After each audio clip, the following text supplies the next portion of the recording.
Sure. Yeah. Yes. Okay. Everybody, this creative roundtable with these 4 incredible Black women. I'm so excited to be here. And we're going to introduce ourselves and then chat for a little bit. We got questions for each other. And then we're going to take your questions. And yeah, it's going to be fun, engaging. My name is Zharia O'Neill. I'm a playwright, poet, and multi-genre storyteller from the British Virgin Islands, currently residing in Los Angeles, California. I'm currently about to start the 2nd year of an MFA in dramatic writing from the University of Southern California, where I'm an international artist fellow, and I'm also literary associate at Playwrights Arena, which is the first and oldest company dedicated to creating bold new works by exclusively Los Angeles playwrights. So that's me. Moving on. Amazing other women. Yes. All right, I'll go next. So, hey everybody, my name is Gaelyn Smith. I am an actor, poet, talk show host. Honestly, I just go by your next favorite Hollywood multi-hyphenate. I recently graduated from Syracuse University with a BFA in acting, and now I'm going back to Syracuse literally on Monday to start my master's in television, radio, and film. So I just be in class. That's really all I do. I'm in class. That's really it. But I'm super excited to be here. Super excited for this conference. Hey everybody, my name is Gerald Brown. I'm an artist, curator, mostly sculptor, works in ceramics, but also other installation work. I got my BFA from Syracuse 2018. Now I'm in Philly, doing a lot of community work, community organizing, do a lot of programming with teaching students clay around the world with my organization with my brother called Clay Siblings. I also curate, and I'm just all around about the arts. I love being able to support people and make sure arts is accessible. Love it. Hi, everyone. My name is Gabrielle Djenné, live from New York, and it's Saturday. And I am a actress, singer, songwriter, stand-up comedian, dancer. If it happens on a stage, I handle that. That's what's up. I graduated from Barnard College in 2018. And have since been working with several different theater companies here in New York City, such as Classical Theater of Harlem, Theater of War Productions, yeah, that's my spiel. Okay. Word. Okay. First question. I have a question for y'all. Yes. Okay, so dealing with process and journey. My question is actually about identifying as a capital A artist or creative. So where y'all are at, have you stepped fully into that title? What was the journey for that? What are our feelings about that? What that means? That's my first question. If I may, this is something I was thinking about today, because my partner was like, Gabrielle, should I watch? I'm like, well, babe, I know you're busy. Just so you know, it's the same thing I talk about with you every day, which is I feel like as a woman, as a Black woman, as a queer Black woman, I've had to come out twice in my life. I've had to come out as bisexual, and I've had to come out as an artist with a capital A and say it with my chest, right? And I think what I was surprised by my first professional gig was, you spend all this emotional energy and time and money trying to get the job. But what nobody tells you is that you get to the table and you realize, oh my God, my job is to be aggressively human, which means aggressively imperfect for 2 hours in front of 1,000 to 2,000 people. That I don't know how to do. But on the other side of that, on the other side of welcoming, not being so perfect, is the art, right? So as Black women, it's so hard to try to take off that hat, right? And to step outside of, that need to be perfect in order to be an artist and to just be human. That's like a privilege that I've never had, to fully step into the full spectrum of humanity. And that's our job. That is our job, So becoming an artist and saying, no, this is the contribution that I want to make, and this is who I am. It's the first thing I think about when I wake up, and it's the last thing I think about before I go to sleep. I'm an artist, and I know that I live in this Black body, but when I step on that stage, I have 2 hours to be human. And that's been, you know, that's been kind of like the beautiful struggle and the realization and the journey. Yeah. Yo, I really. Oh no, you shoot, bro. You shoot. I think. All right. We can tag team. You sure? Go like ahead. I really speak to that. Really spoke to me in so many ways. I like low key took some notes while we were strategizing this week, you know, and I really feel so excited to kind of go on this journey with y'all. I think that I really align with the idea of, you know, coming from a community from South Side of Chicago, always thinking about how can I serve my community, right? How can I be a vessel to bring resources back to this community? How can, you know, for a lot of us, when we talk about the careers we want to have, not even just in the arts, but the careers we want to have, when we exit our community, it's always about coming back, right? It's always like kind of the Sankofa mindset, right? But sometimes we always think about it in this sacrificial way, and art never really feels like it aligns with that mission, right? And so, you know, if you're a teacher or if you're like out here a lawyer, there's something that's like larger serving and not self-indulging. But I really love how you push back against that narrative. And for me, you know, it seems like, I mean, all of us are storytellers, right? Regardless if we're using our vocal cords or not, like we're all storytellers in this panel, right? And the complexities behind that is really interesting because Black people have always been storytellers, right? Like when we think about historically how we've been able to shape our narrative, it's like always been like, you know, through like coded quilts, like during, you know, when you need to talk about the Underground Railroad, or like Negro spirituals, right? Or like ways in which we really were like, if we don't tell it, who will, right? And so I think that I really love how when you talk about this idea of it's connected to our humanity, but in a way it's just like always been there, right? Like it's always been like in our DNA, in that complexity. And so I guess a follow-up question to that question is how can basic storytelling be liberating, right? Like I guess that's also I want to like throw something in there with like how we're discussing this. Yeah. I think with that, like kind of, I go back to like we were kind of joking about it, but like so Zharia and Gabby and I, we were all on the Madeira Slam team together. And I think for me, when I started doing slam, especially like I was on my Madeira, which was my high school team, and then I went on to join the DCU Slam team, which is the DC team that represents at the International Youth Poetry Festival. And kind of in being in that space and working with my mentor, Elizabeth Acevedo, who's like a slam champ. She got mad YA novels coming out every year. Like she's literally savage. Like was like the first time I understood like a creative career and understanding that like talking and telling my story in any format could be like a career. And that's kind of what led me into deciding to be an actor and kind of going into school, because like I was at Madeira in high school sitting around freshman, sophomore year, and I was like, I'm gonna go to college because my daddy told me I had to, but like I didn't know what I was gonna do. I was like, okay, my grandmother was a teacher, like I like kids sometimes, I could teach, like I really had absolutely no idea. And then I started getting into slam and I was like, yo, like I enjoy telling these stories.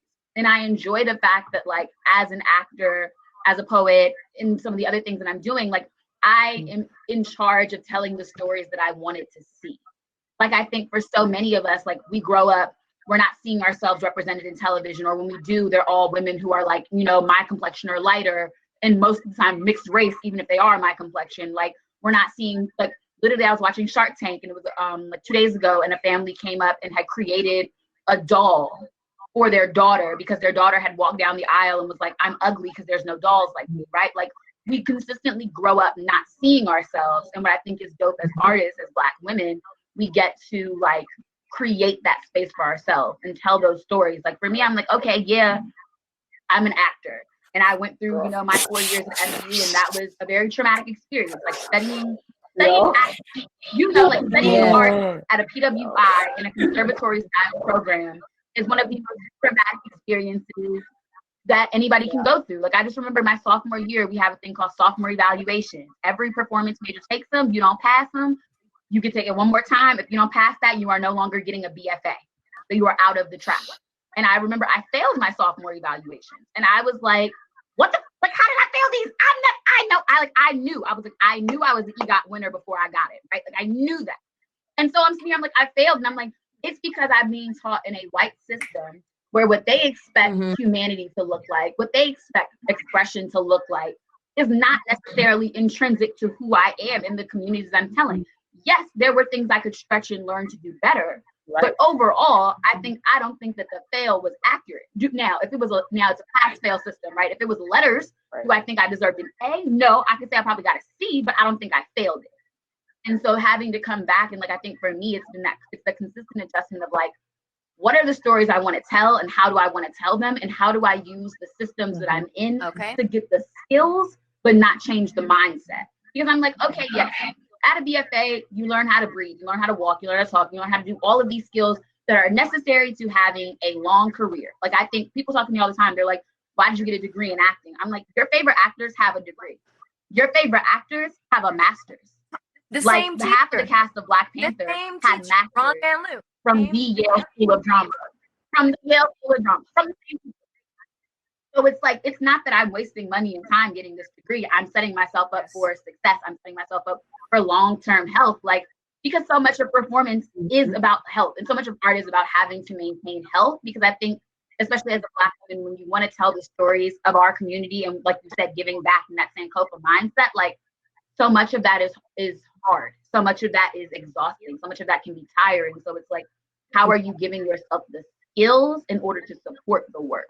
Because I think, like, we have to tell the work. Like, until we become mainstream, which never really happens, right? Like, we have to continue to tell those stories, even when they're not popular, even when they're not getting funded, even when they're not winning the Emmys and the Grammys and the things like that that they should be. Yeah. Like, we still have to continue to show up and tell those stories. Too, like, that original, like, question and tilt of how can we use the stories that we're telling to liberate ourselves, and why is storytelling so liberating? I think it comes down to, at its very root, storytelling is call and response, which is just in our community. Even if you look back to even before antebellum and before chattel slavery, call and response is an inherent part of African storytelling. It is an inherent oral tradition. Talk about it, yo. Exactly. It's community-based. We don't do anything without each other in the Black community, even when we think we're doing something on our own. So I think that as artists, and as Black women especially, we have this dual responsibility of, I not only am just, like, putting my story out there, I'm waiting for a response. I'm waiting to see how what I say affects other Black women. And I find also, and I don't know if y'all find this, that as an artist, I am very concerned about my audience. And I find that about a lot of other Black artists. Because there are a lot of artists that do art for art's sake and will just put it out there, and they just wanted to get it off their chest. But I find that so many Black artists, Black women especially, are very much like, I want to know how that affected somebody in the audience. I want to know if it reached them. I want to know what their response is. So community is an inherent part of what it means to create art as a Black woman. And I think that, like, in my later years of my journey, I've realized that I can't do this alone. I have to do it in spaces like this, like what we're doing right now. And I think, Gaelyn, to your point about health, so much of aftercare and staying healthy is being around other Black artists.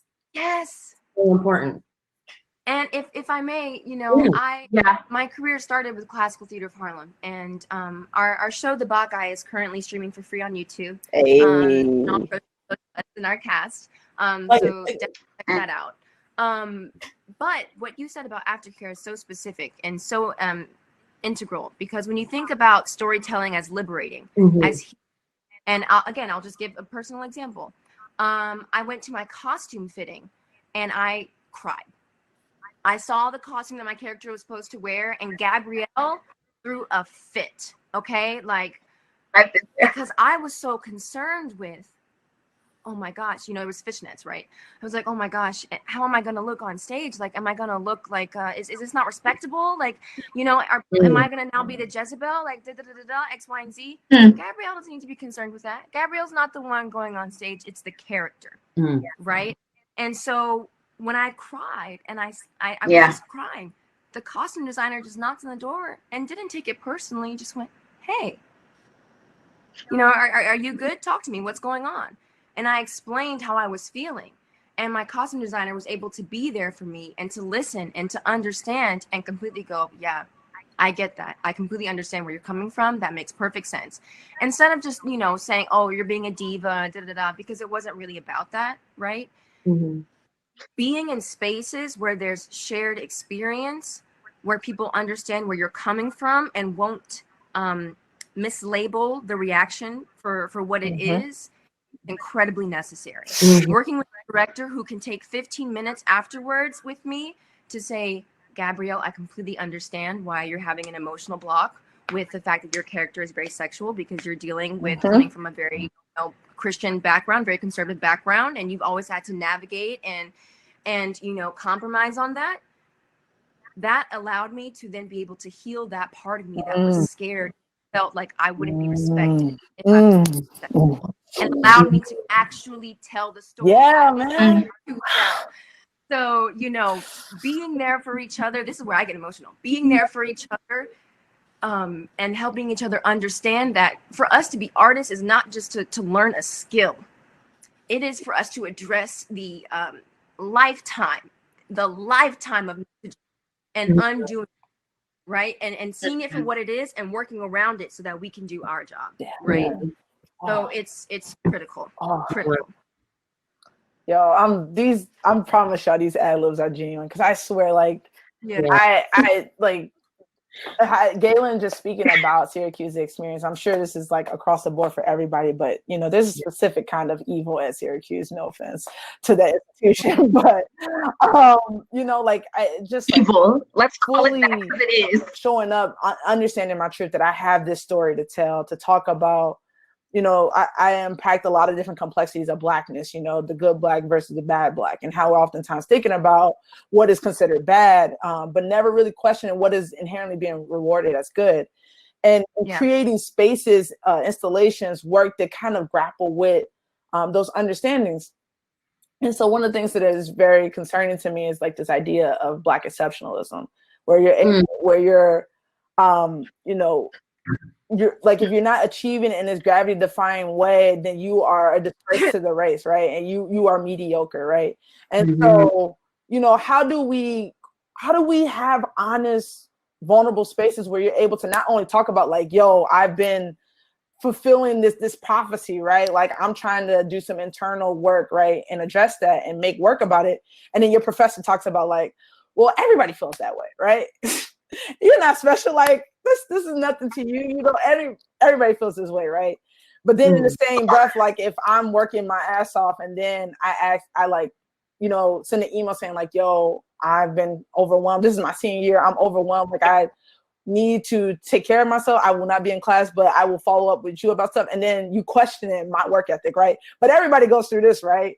Right. And so I think, like, how do we hold honest spaces for ourselves when some of these spaces that we're entering in don't even look at us like that? Like, I love the fact that the costume designer and the director was able to do that, but like, how do we create these spaces even when it's like the institution that we're getting trained by, or that also another thing, not to throw too many things in a bucket, but like, even Gaelyn, when you were talking about how, you know, like justifying going to get your master's or justifying being an actor, going to school, like, why should we have to explain doing our craft? Why should we have to explain getting training, like wanting to fully self-indulge and fully pour ourselves into learning and mastering and being who we want to be, right? Like, we don't question doctors for doing that, right? We don't question none of these people for doing that, right? And so like, you know, how do we create space for both to talk about this chat is crazy, but like, how do we create space for one where we can honestly heal and create the spaces we need when we're in these institutions, but also like feel righteous for doing what we want to do? And that goes back to the original question, which is, you know, the idea of coming out as an artist, basically, you know, and having to stand behind that and be like, you know what, this is my craft, this is what I do. And unfortunately, I've been raised to think unless I become a doctor or a lawyer, I'll disappear into this sea of Black pain, right? But no. And if we did not have this melanin, we would be rewarded for it, and we'd be artists, and we'd be the Meryl Streeps and X, Y, and Z. No, we deserve to tell our stories, because clearly history books aren't doing it. So we deserve to stand on there. We deserve to write what we need to write, say what we need to say, sing what we need to sing, make what we need to make to say that we were here. Yeah. I think there's also this expectation that as a Black artist, you will only be telling stories of Black pain. And that is not what my work do at all. And I feel like, especially as Black women, when they see you get up on the stage to do something, they expect you to bear your trauma. And I think that conservatory programs love to do that to their students. And I think that smaller institutional theaters love to do that to their writers and their artists and their actors, is especially Black women, is traumatize them and then expect them to go home at the end of the day and be done. When in reality, like, even though art could be so healing and such a great space for an audience member, for an artist, it can be trauma. It can be traumatizing. And so what really hurts me is to see a lot of Black artists in these white artistic organizations being forced to bear their trauma for white entertainment, for white pleasure. And Dominique Morisseau actually calls it Jim Crow theater. He refers to it as Jim Crow theater, which is when a Black play, the cast is all Black, and that's excellent, but the audience is all white. And they are enjoying what's happening before them. And yes, the Black artists are getting paid, but what, at what cost? At what cost are we doing this? Why can we not also benefit from telling each other stories? Why are we reaching for the Oscars and the Grammys and for the Tonys when all I now really care about, even though I had to fight through this, is that my people are getting what I'm trying to say. I want to know how y'all feel about what I'm doing, because I'm writing for y'all and I'm speaking to y'all. And I think that we need to encourage more like upcoming Black artists to not necessarily reach for the same goals and benchmarks that the Meryl Streep are reaching for. Right. Because honestly, we have been tricked into thinking that those are the markers of success anyway. We can redefine success in Black terms. It's 100% possible. Right. Real quick. Yeah.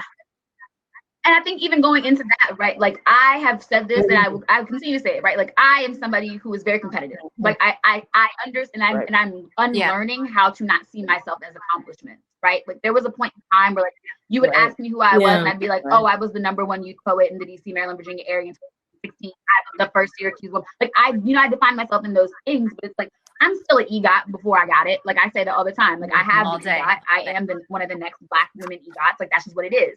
But at the same time, I also value and respect the Antonio Awards. I value and respect the BET Awards. I value and respect the American Black Film Festival Awards, because it's like literally like I went to the American Black Film Festival last year on a grant from Syracuse. Another thing is like when you're at these white spaces, get the funding to do what you want to do. Because it exists. Like Gerald knows, Syracuse got money for nothing. Syracuse got money to do nothing. You want to go fucking skydiving? They got money for it. Like they have the money. So like, get the money. Like part of going to white spaces. I think I've been talking about this a lot. Of like a lot of HBCUs do not have BFA programs, and that bothers me. Like if you want to study acting at an HBCU, you pretty much can only go to Howard if you want a BFA, conservatory style program. There's a lot of them that have Bachelor of Arts, but they don't have BFA. So it's right like.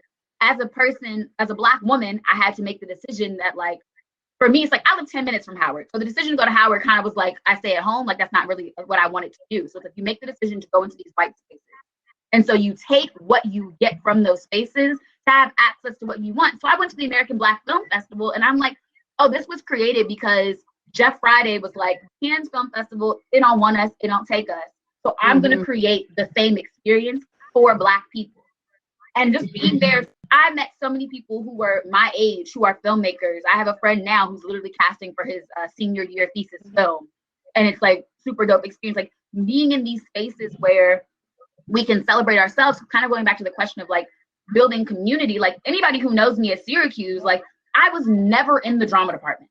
Never. I went to a class and that was it. Because I was like, this space gives me what I'm coming for academically, but it's not that it's not feeding me socially. It's not feeding me spiritually. Like I'm going into these places. I'm doing, and I remember it was such a fight for me to get, literally in my 4 years at Syracuse, 3.5 of them being, or the time that I spent on campus, rather, because then I did 2 semesters abroad, technically. I worked on 2 things by playwrights of color in 4 years. And both of them were shows I was in, not classwork. I did Good Kids, which was by an Asian American woman, and then I did Color Girls. That's not. And when we did For Color Girls, it was the ghettoest experience of my life, quite literally, because they, first off, they wouldn't put it in the main stage season. We did it in the black box as a student-produced show, so we had no budget. Everything, like the costume, I had to buy my rehearsal skirt. I had to buy my character shoes. I had to go, when it was time to do hair, like I had to buy and do the stuff for my hair. And it was an experience where I was like, this story is so important to me. Like anybody who knows, I've wanted to do For Color Girls since I was 14 years old. Like that is such an important experience, but it didn't get to be that. Like, yes, it touched the people that it wanted to touch, but it didn't, because like, let's be real, the drama department didn't market it well. So literally we would do is a 48 theater house. You might get 5 Black kids a night, maybe. So I wasn't even telling the story for the people it was supposed to be told for. I didn't get to have that experience, but having to come through and like every night show up authentically and every night show up for this character. Like Lady in Purple deserves to be shown up for, even if she's not getting the audience. So it was like this weird experience of like being like, I don't need to be here. Like I'm here to get my academics in, but like I go hang out with Black people. Like it was more important to me half the time that I was running around trying to be Miss Black and Gold and doing everything else than it was to be in the drama department, because I'm like, this is not the space for me. I'm here to get the skills to do the necessary work, but like, this doesn't feed me. This isn't what I'm supposed to be doing. Like, this is white. Everything I'm doing is white. Even when it's Black, it's still white. Like, even when I got to New York, you know, for my last semester, and I told my directors, I was like, yo, I told my teachers, I was like, I've never gotten to work on material by Black women. And like, that is the priority. If you are selecting a scene for me, unless you cannot find something to match me with another person to do the scene for, I expect it to be Black. And it was, and it was respected and it was given. And I was still got to work on the material, but even in the experience, I'm like, I'm working on this material with a white gay man. Is that really giving me what I need? And just having to be like, no, it's not. And like, okay, that's fine. But how do we validate and self-serve? And how do we create those spaces for ourselves? Like in our acting program, we have a Black acting student union. And I was running it most of the time I was there. But like, it was an aggressively ridiculous experience of like, anytime there was a Black show, because Syracuse and Syracuse Stage, which is a professional theater, share the same building. So anytime there was a Black Syracuse Stage, I was harassing the cast, trying to have get-togethers, trying to have meetups, like just to make sure that people were building that community and building that space. Like Thoughts of a Colored Man happened at Syracuse Stage, and it closed when For Color Girls went into tech. So we got to be around them a lot and just like building that community and building that space, because it's so important that as we do art in white spaces, because right, like, unfortunately, a lot of the art that we're doing, the grants that we're looking for, the spaces that are giving us the funding to do our work are white, right? Like we're not getting like, unfortunately, and that's like another problem of like, where are the Black artists who have made it, quote unquote, who have the Emmys and the Tonys and the Oscars and those things? Like the Sankofa method or the Sankofa idea, I think is something that is younger. Like I don't feel like the older artists that we are looking up to in the same way are investing in the same way. And so it's like, I think there's like, we have a lot of Black people in Hollywood who are doing well. Not a lot of them are going back to teaching. Not a lot of them are investing in new programs. Not a lot of them are giving money to the next, you know, up and coming actor, filmmaker, whatever. And so it's like, how do we, I think for us, like for me, creating that space. It's about like, okay, yes, I'm an actor, but I also write and I also direct. So like, maybe I need to go back and get this master's degree in that thing. So as I'm building my acting career, I can be an Issa Rae and also like create the show that I'm in, but also that cast that you know what I mean? This is so crazy to just hear this, because I've always been one of those people that was like the only one, you know what I mean? And like, even when I went to, I graduated from Barnard, even at Barnard, I didn't do the theater. I studied English. I was like, I just already saw it for what it was and was like, yeah. You know, like I'm not gonna sit here and be harassed just so I can sit on stage and peel an orange and try to call it art. Like I'm good. Yeah. So So like I'm sorry, I know that was Listen, a read, because that's what it is. you know, but Bro. like Playing monkeys and whatnot. it's so important. And I also think too, this is something that's trickier to talk about, but I think we do need to talk about it. While we are on one hand building communities, making spaces, you know, respecting institutions that are Black, respecting theater companies that are Black, respecting art schools that are Black, respecting awards that are Black. You know, it's like, I know this is basic of me, but after, you know, Lemonade didn't win a Grammy, I was like, oh, okay. Yeah. So I was like, all right, that's how it is. Oh, I was pissed. We also have to exist in these white spaces. And the reality is, as it stands, the people with the grant money, we know what they look like, right? So how do we maintain integrity? And how do we maintain our spirit? Because integrity is integral to self-respect and integrity. You don't have spirit or good energy unless you maintain those two things, right? Yes, right. So, and as artists, we have to protect our spirit like we would protect our child, because otherwise our work is dead, right? So, or fake or corny. So, you know, how do we, and this is what I want to hear from you guys, particularly like, you know, Zharia, I know you're like working with, oh my gosh, my words. Anybody who's working with grants or in a master's now, you know, it's like, how do we stand up for ourselves in white spaces? How do we pull our friends in? How do we stand up to our professors who, you know, have taught, you know, Oscar winners? How do we say to them, you know, I don't really think we should do intimate apparel this season. I think we should do a play focused on joy. Or I don't really think we need to stream Roots. I think we, you know, I think there are other films that we could watch and, you know, X, Y, and Z. It's like, how do we do both at the same time? How do we do that? Because that is something we have to do. We do have to play the game a little. Can I take a crack at it? I feel like this past month with everything that's been like all the uprisings that have happened across the nation and across the world, it's been like, shout out to my homie Asal who just led this workshop on multi-lane highway. You know, I feel like that it was really like, just it put me in a very dark pinch about like, either you got to be out here protesting or it's like nothing else you could really do. And you know, that really was like kind of grappling with me, because I'm definitely somebody who's taken to the streets all the time. But it was just like, okay, racism, like systemic violence is happening in all these fields, not just with the police, right? Like all these institutions that are racist gotta go, right? And so I started to think about, you know, the art world and like thinking about, you know, problematic institutions that are all white based, but then go into, you know, these Black cities to teach these kids, right, and pretend to be these gatekeepers.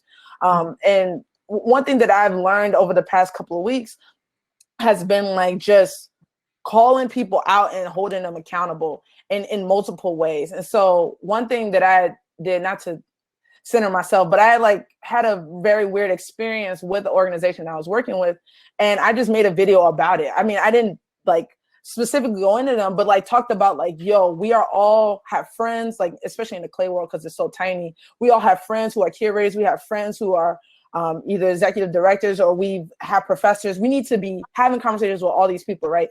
We don't need to be doing the work also, because I think Tiffany Bender also said we need to divest, and I do agree, we do need to divest from all these spaces. We created civilizations, but if we did choose to participate, like we need to be telling like these people like, yo, like y'all need to do better, right? These are the things, right? The board is white, this is white, this is white, right? And like holding them accountable in ways that protects us, but also just like, yo, this is really, you can't be out here talking this talk about being progressive and talking about being anti-racist and talking about, defund the community in private, but then in public, like supporting these initiatives. Like, I think that there is a line that could be created, or, you know, multiple highways that could be created to talk about holding these spaces accountable and whatever feels comfortable to us. Oh, snap, Gaelyn. But, you know, I think that's like my crack at it and what I've seen lately, because one thing that feels so disadvantaging about this circumstance is that I'm still broke, right? Like I still need grants, right? I still need to have opportunities to curate, right? Or opportunities to be able to teach students. I don't have wheels all the time. I don't just have clay falling from the sky. So it's like, how do you position yourself where you're holding these systems accountable and holding your integrity accountable, but also being like, yo, I deserve better. I know when I need to exit. I know when to do this, right? Gaelyn will be back soon. she'll be back. We actually have, the chat done gone off. We got a question. Oh, yeah, let's see what's up. Emony or Imoni. As someone also continuing on to grad studies in the arts, specifically art history, any tips for how we don't wait for the validation of institutions to create or be successful? I often feel like I won't be qualified unless I have a PhD or a bunch of awards and fellowships. So to address that, like, I completely feel this, and I feel like the first thing that we have to do is redefine the way that we look at success. Amen. Amen. We have to do that because I think that creating this unachievable ideal of like, you need to have X amount of awards and fellowships, when to tell y'all the truth, sitting as like literary associate and actually having seen like kind of how the insides of theaters work, there are, for these awards and fellowships, there are a certain amount of readers that read these things, and their individual biases and whether or not they like it immediately, they reflect on whether or not you get the fellowship or the award. So in reality, it's amazing to get fellowships and awards, but it does not mean that you are successful and that you have made it, and they aren't markers of whether or not you have worth, especially as an artist, because how can we really grade art? And how can we really rate art? So I think that especially as Black people, we have to look at the way that we define success as artists. Is it, am I pushing myself? Am I challenging myself? Am I pushing myself in my skills? I'm a part of a collective of artists in LA called the Homies Collective. That's a group. Yo, we gotta swap info, yo. That's a group of Black artists. We do have to swap info. And we hold ourselves to a certain standard within each other. We're always trying to get better. We're artists, musicians, all of that. And while outside validation is incredible, I think we hold true to the fact that we are here to become the best artists that we can be. And that is forever changing. Your process and your journey and the marker of success is always going to be moving up. Because if you're the type of person that I sense that you are asking this question, you're not going to be satisfied anyways. Hello. You're always going to want to be pushing yourself more and more. So I think you need to look within yourself, which I know look within yourself is like woo-woo advice, but like really sit with your, But look within yourself. What do I want to do with my art? And use that as your marker of success, not a fellowship and not awards, because yeah, those are so subjective. Oh my gosh. Also, that is real, I know. The most amazing but also scary part of being an artist is that there is no one way to do it. Right. And like literally, okay, so I'll be frank, you know, this is my first year auditioning for master's program. I want my MFA in acting. And I took 2 years to like be in the jungle and be in the mix, you know, and try to see if I really wanted to do it. I know I want to do it. And now I'm on the wait list. So it's like, you know, while I'm kind of like, okay, I'm proud because like, you know, they only take 18 people, like that's great. But if I let getting into a master's program at a predominantly white institution be the one thing that lets me know whether or not I want to do art, I was never supposed to be an artist in the first place, like, to be honest. Right. And I think this is not even a Black, you know, it's something you deal with just as a Black person, but just as a person. If you are doing what you're doing for validation, you will never win, and you will never be enough. You win EGOTs 4 times over, which I know Gaelyn and I will do. But if we're not right with ourselves, and if we don't do it with integrity and with self-respect, I mean, we'll be searching forever. So. Oh, I love y'all. I think we should just, because we got several great questions and I want to get to all of them. I saw so many good questions before my computer died. How much time do we have left? I'm like, no, I'm gonna just I'm not the center, right? I'm not, right? But I definitely, we like love. I think we kind of briefly talked about that. Do y'all want to touch on that some more? Which one? Great question about Black Lives Matter. Which one? And making space for the arts. Then there's y'all better, about PWI. Your white man and start negotiating. I wanted to touch on it really quickly.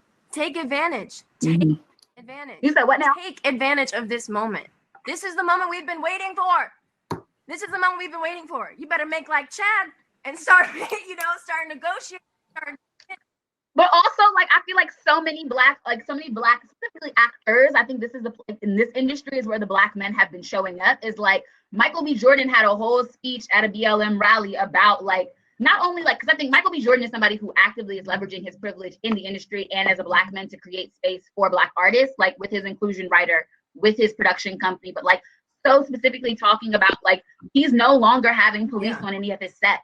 He's only doing private security. Like I think like so many actors and actresses are speaking up about it, and I think it is starting to shift in the arts. I think the issue is that a lot of the people who are speaking up are unfortunately not necessarily the people in power, right? Like, not to name names, because I'm not going to burn my own career, but like we have Black folk who have large industry power and are not actively using it to make space for younger Black people. So I think it's like this generation is doing it, but until we start to have the large production companies and the networks and the channels and those things, it's a little iffy on how much it's impacting us.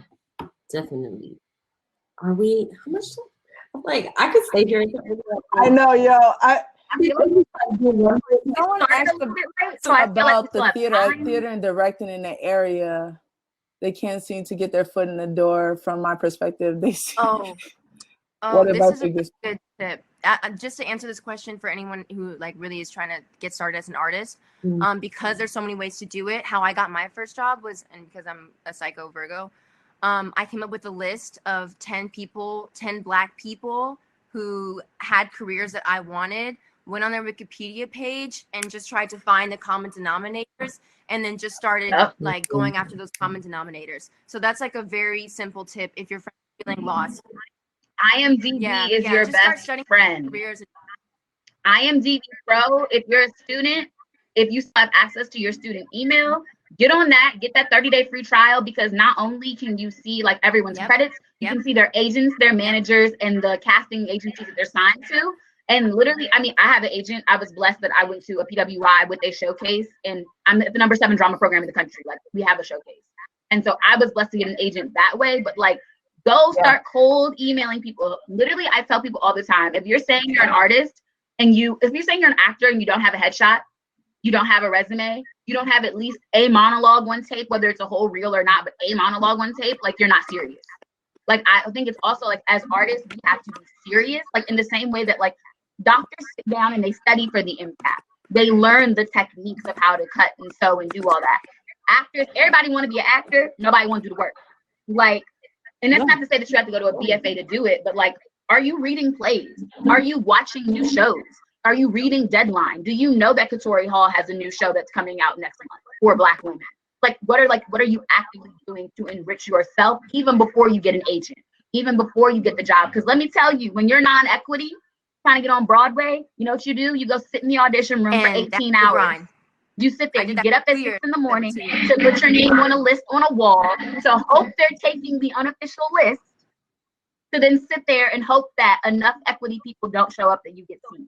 So it's like, when I hear people saying like, oh, I'm an actor, or, oh, I'm a playwright, oh, I'm like, what are you doing? Are you actively building that network? Like, are you reading? Are you writing? Are you watching things? And it's like, it's not to say that you have to do that 24/7, right? Because I don't want people to think that you have to be exhausted to do it, but like, are you just interested in the industry you're trying to get into? I think that's a really big thing. So like, for me, how I stay encouraged, part of that question is like, I am watching what I want to see. Anybody who knows me, if it's a show and it comes out and it has one Black character on it, I watch it. Even if I only watch 1-2 episodes, I watch it to see if I like it. And if I like it, I'll continue watching. Other than Mixed Dish, which I just can't get into for so many reasons, I have watched every show that has a Black character.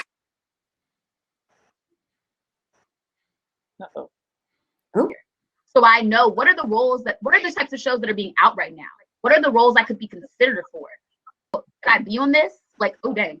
I watch shows and go, oh, is there a guest star role here for me? Is there a co-star role here for me? Oh, could I eventually be part of the cast? Like, you just have to know what's out there and what's going on, especially like in arts. Like, it's so easy as an artist to graduate with all these wonderful degrees and do nothing, because you have to be aware of what opportunities are out there and continue to actively seek them. Like, we're literally sitting, other than the fact that it's falling apart, like, it's my self-tape. This is my self-tape setup. Like, I come in here and I've done almost every open call that's come through Actors Access in quarantine, because it's like, you have to continue to be hungry.